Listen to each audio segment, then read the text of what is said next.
Ram Naresh Yadav sir, మీ CSC faculty members ఎక్కడ sir? జర చెప్పండి. నో రికార్డ్స్ ఫౌండ్ అని కనిపిస్తుంది. గలీజ్గా ఉంది ఇది. మీరు నన్నేమో క్వశ్చన్ మీద క్వశ్చన్లు వేస్తారు. ఏరి ఫ్యాకల్టీ ఏరి. ఇంకొక బ్రాంచ్ చెప్దాం. అబ్బా నన్ను ఏం క్వశ్చన్లు వేసినా వేసిండి ఈయన. మెకానికల్ చూద్దాం. చెప్పండి రామ్ నరేష్ యాదవ్ సార్, మీ రికార్డ్స్ ఎడపోయినాయి, మెకానికల్లో మీ ఫ్యాకల్టీ ఎడపోయినరు అంటే మీరు ఒక్కరే చెప్పేస్తారా? ఈసీఈ సిఎస్సి మెకానికల్ ట్రిపుల్ అన్నిటికీ జర వెబ్సైట్ అప్డేట్ చేయండి సార్. నన్ను మాత్రం క్వశ్చన్ల మీద క్వశ్చన్లు వేస్తారు. నన్ను రాటిఫికేషన్ చేశారు మీరు. అది రాటిఫికేషన్ రేపు చేసినట్టు చేశారు. జర ఫ్యాకల్టీని అప్డేట్ చేయండి.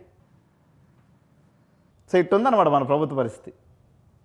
మీరేమో అన్ని కాలేజీలకు ఇన్స్పెక్షన్కి పోతూ ఉంటారు, మీ కాలేజీనేమో గాలికి వదిలేశారు. కనీసం టెంపరీ వాళ్ళని రిక్రూట్మెంట్ చేసి ఆ పిల్లలకు 4 ముక్కలు అక్షరాలు నేర్పిస్తే వాళ్ళు బయటకు వచ్చి ఎందుకని పనికి వస్తారు. చూడండి సార్. సో ఇదండి జేఎన్టీయు వనపర్తి దీన పరిస్థితి. కాబట్టి ఈ కాలేజీని అవాయిడ్ చేయండి. లేదంటే మన రామ్ నరేష్ యాదవ్ సారు దీన్ని సీరియస్గా తీసుకొని వాళ్ళందరికీ కూడా ఫ్యాకల్టీని అప్డేట్ చేసి కనీసం వెబ్సైట్లో అన్నా చూపిస్తే బాగుంటుందని నా అభిప్రాయం.